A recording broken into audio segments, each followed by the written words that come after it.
իրականում տեսնում ենք ձեր թիկունքում Լիդիա Մանթաշյանի պաստառն է, նպատակով եւ ինչ ակնկալիք ունեք։ Ակցիայի նպատակը հանրությանը ներկայացնելու, որ Հայաստանում կա կին քաղբանտարկյալ, ում մեղադրանք է առաջադրվել ահաբեկչության նախապատրաստում հոդվածով եւ այդ գործը շինծու գործ է, շինծու մեղադրանք է եւ ես այս ակցիայի միջոցով փորձում եմ հասարակության հանրության ուշադրությունը սևեռել այս խնդրին, որպեսզի հնարավորինս շուտ ազատություն լինի Լիդիա Մանթաշյանին, ինչի համար եմ իրականացրել այս ակցիան, քանի որ հանրությունը լռում է, հատկապես կանանց իրավունքների պաշտպանության գործով զբաղվող կազմակերպությունները, մարդկանց իրավունքներով զբաղվող կազմակերպությունները լուռ են։ Ես հրավիրում եմ բոլորի ուշադրությունը, մասնավորապես մեր արվեստի բնագավառի, մշակույթի բնագավառի գործիչներին, ինչպես նաև ազգային ժողովի պատգամավորների եւ հատկապես կին պատգամավորներին եւ նաև կին լրագրողների ուշադրությունը, որովհետեւ այս խնդրի առաջ այսօր կանգնած է Լիդիա Մանթաշյանը, հաջորդը կարող են լինել յուրաքանչյուր ոք ձեզանից ու ես իմ պաշտպանությունն ու աջակցությունն եմ ցուցաբերում մի օգուտ Լիդիա Մանթաշյանին։ Որն է ձեր օրակարգը, ինչ եք պատրաստվում անել։ Ես իրականացնելու եմ նստացույց, կշարունակվի այնքան ժամանակ, քանի դեռ Լիդիա Մանթաշյանը գտնվում է մեկուսարանում երկաթե դռներից այն կողմ։ Ինչպես ներկայացնեմ։ Ես Արման Պետրոսյանն եմ, մի քանի պատերազմների մասնակից, հիմա զբաղվում եմ հասարակական գործունեությամբ։ Դատախազության ինչ եք կարծում, այս անգամ դատախազությունը ձեր պահանջին ընդառաջ կգա։ Դատախազությունից ես ակնկալում եմ անաչառ աշխատանք, քանի որ հիմնավոր մեղադրանք չկա եւ դատարանի որոշում չկա, վճիռ չկա կայացրած, ես ակնկալում եմ, որ իմ հետ նաև շատ մարդիկ, որպեսզի Լիդիա Մանթաշյանը գտնվի ազատության մեջ, քանի դեռ վճիռ չկա կայացրած Լիդիայի հետ կապված ու դատախազության գլխավոր դատախազն էլ կին է, ցանկանում եմ հորդորել նրան հաշվի առնել այդ հանգամանքը, իր կին լինելով հանդերձ, որպեսզի ճիշտ հետևություններ անեն այս ամենից։ Դատականիստի ժամանակ, երբ Կարեն Ֆարխոյանը մի քանի միջնորդություն քննեց եւ խափանման միջոցը փոխվեց, Լիդիայի միջնորդությունը մերժվեց եւ նրա խափանման միջոցը չփոխվեց, որից հետո Լիդիան նշեց, որ ինքը ինֆորմացիա է պարունակում պաշտոնյաներից մեկի վերաբերյալ, այդ պատճառով են իրեն այսպես պատժում, ինչ կասեք։ Դե ձեր ասածից արդեն ենթադրություն կարելի է կազմել, որ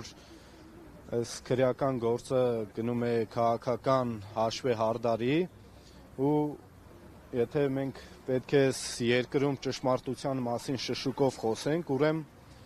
այս երկիրը գրավել է թշնամու կողմից, ուրիշ տարբերակ չկա։ Մենք ճշմարտության մասին բարձրաձայնելու ենք, չենք լռելու ու այդ քինախնդությունը էլի լինում, երբ որ ինքը բարձրաձայնում է այդ ամեն ինչի մասին, որ ինքը պատրաստ է այդ կալանքը կրելուն, մենք գիտենք, որ Լիդիան կամքով ուժեղ աղջիկ է, բայց չենք ցանկանում ինքը գտնվի քրեակատարողական հիմնարկում։ Իսկ հնարավոր է, որ դատախազությունից հետո ձեր նստացույցը տեղափոխվի այլ գերատեսչության շենքի դիմաց, քանի որ ի սկզբանե նշել էիք, որ արդարադատության նախարարության շենքի դիմաց եք ելնելու, ինչով պայմանավորվեց, որ վայրը փոփոխեցիք։ Արդարադատության շենքը բոլորին հայտնի է, դրա համար ենք ասել արդարադատության շենքի մոտ,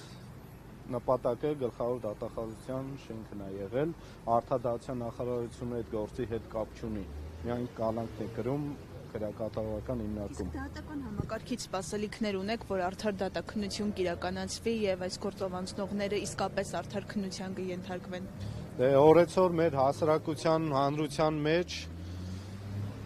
հավատը դատական համակարգի նկատմամբ մարում է, դատական գործով նաև անցնում եմ ես,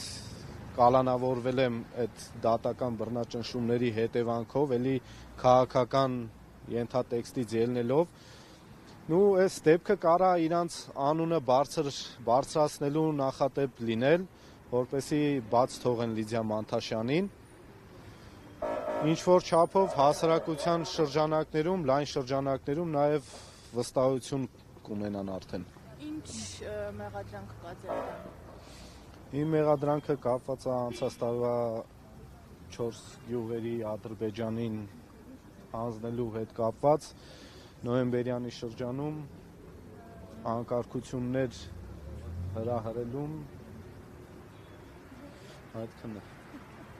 Դուք ևս միացեք կառավարության շենքի դիմաց ձեր շքանշանները վերադարձի կառավարությանը որևէ արձագանք ստացած ձեր ակցիան։ Ումից։ Կառավարությունից։ Կառավարությունից ակնկալիք էլ չկար, որպեսզի նրանք արձագանքեին այդ հանգամանքին, քանի որ ես հանձնում եմ ամենաթանկը, ինչը ձեռք էի բերել կյանքում ու այդ արժե համակարգի մեջ իրանք չէին տեղավորվում, ուստի